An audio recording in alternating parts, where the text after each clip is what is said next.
the creator economy has never experienced a recession before. So you, Erin, how are you even thinking about this or even prepping for a possibility of maybe a shift in your business if there is a recession?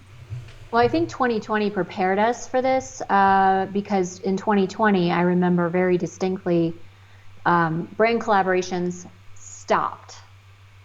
They just completely stopped. So I was used to doing anywhere from 5 to 8 a month at that time. Mm-hmm. Yeah, a lot. And those stopped. And that was a lot of income that was just suddenly gone.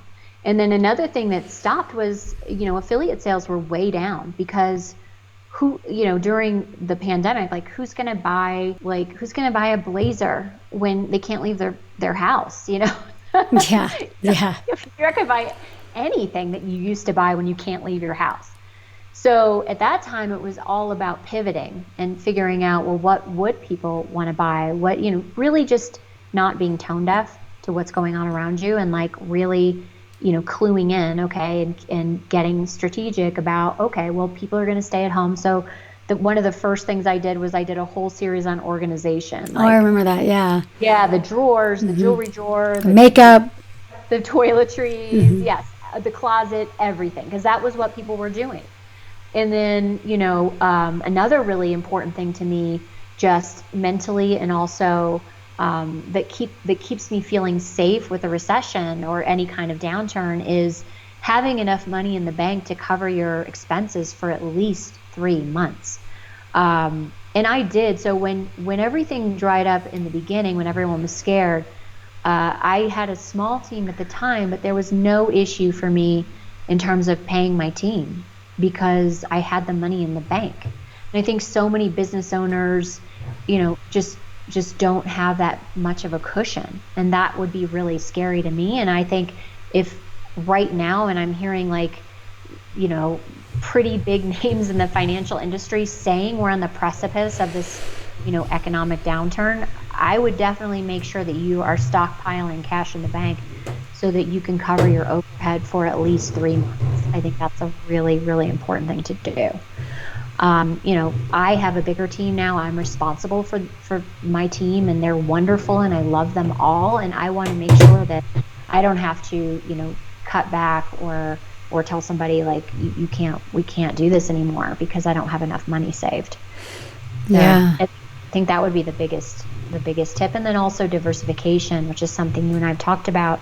You don't put all your eggs in one basket. You have different sources of revenue so that if the brand collaborations dry up, that you also have affiliate sales. You also have Google AdSense. You also have Facebook revenue. You also have other sources of revenue. Maybe you have a product. Maybe you have a digital course. You have these other sources of revenue so that you're not in a panic because one thing goes away. Yeah. It happens. It happened already in 2020. It's going to happen again. So diversification is huge. Yeah, because especially like what you said about the brands and, even affiliate sales too. It's like being able to, if you have a product or a course or something and making sure you also have a strong team to get you through this. And like you said, like keeping them on board. And I know for you, and working with brands, I know you work with a manager and we've talked, you and I talked a little bit about this before and how having a manager you feel has really helped you expand at least that part of the business from, getting brand deals and things like that. How has having a manager helped your business? And how long have you had a manager? Oh gosh, I don't know. Like over a year, no, maybe 2 years. So from my perspective, management, their job is not to go out and get you deals. Their gig is to help you stay on course, on target, on mission, and also look at all the brand deals that come in and play bad cop, right? So they can be the ones who, when the brand deal comes in and you think the rate is too low, instead of you having to be the one saying, I want this, this, and this, they can be the ones saying, no, this is the rate that we charge and we should drop the usage from the contract. And oh, by the way, we should do only 1 round of edits. because brands love to go 2 or 3 rounds of edits. So from my perspective, I haven't looked, maybe I've looked at 2 contracts in 2 years since I hired them. Like, they have it dialed in. I don't have to look at contracts anymore. I got to a point where I was like, I'm kind of like a lawyer. Like, I should be like an honorary lawyer because of the number of contracts I looked at. So I did get really proficient and fast at it, but I don't want to look at them. Yeah. And again, if you're looking at your time, as this like pie, let's say, they are freeing up a huge slice of time for you. And what are you going to do with that extra time? There's so many other things you can do. You can have a better work-life balance. You can spend more time with your kids. You can work on something that's totally different and separate from your business. Or you can put that energy back into like shooting great YouTube videos or creating better content. So it's buying time. And the other beautiful thing is, because I got pretty good at asking for higher rates, but I never really liked it. It was always like a, like a, sort of send and close your eyes. Yeah. Yeah. Like, I can't believe I just did that.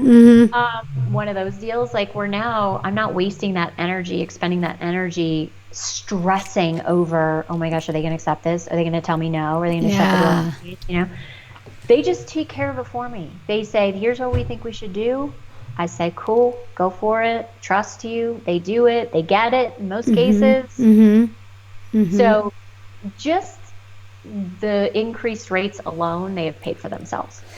Yeah. And even in you talking about, they did with one deal, 1 year-long deal. I can't say the brand. Yeah.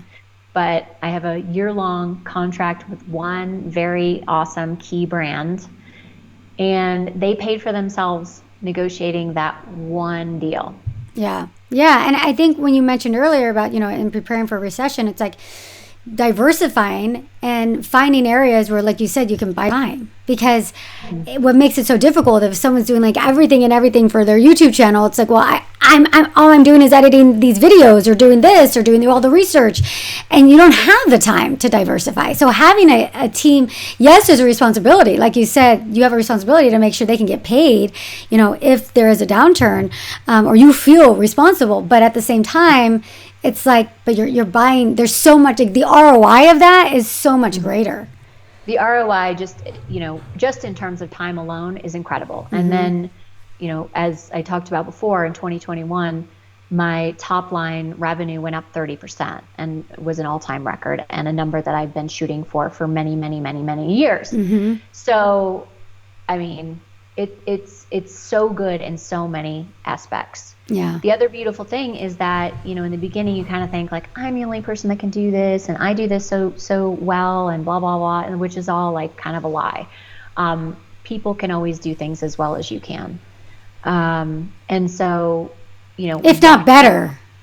Yeah. Exactly. And then watching them grow into these roles, like where you empower them to do the things, and then they step into their power and they start to really crush it. You're just like, it's awesome.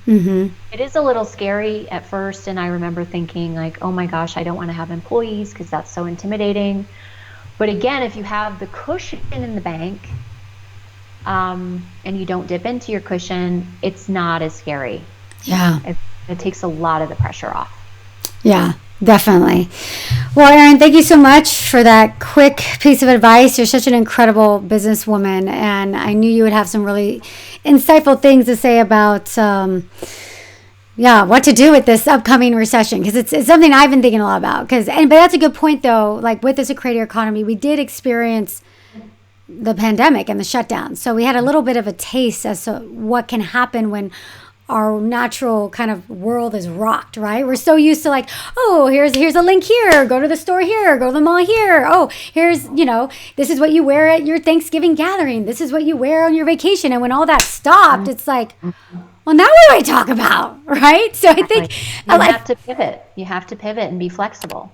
And it's going to be the same case now. I mean, hopefully we don't go into a recession. Yeah, knock on wood. Hopefully it's just a dip or a downturn or whatever, but you have to be ready and willing and able to pivot quickly with any business. but especially with this business. And if the worst case happens, you know, you got to be able to move and flow with that. Yeah. And they say that some businesses, there's certain businesses that will come out of things like the pandemic or a recession, and they blow up as a result because they were nimble, they were able to pivot, they were able to change or find different needs that they could fill, and then they blow up even more. So it's kind of like, it might suck or be painful a little bit, but it's like having that awareness and saying, all right, we're going to pivot and move forward.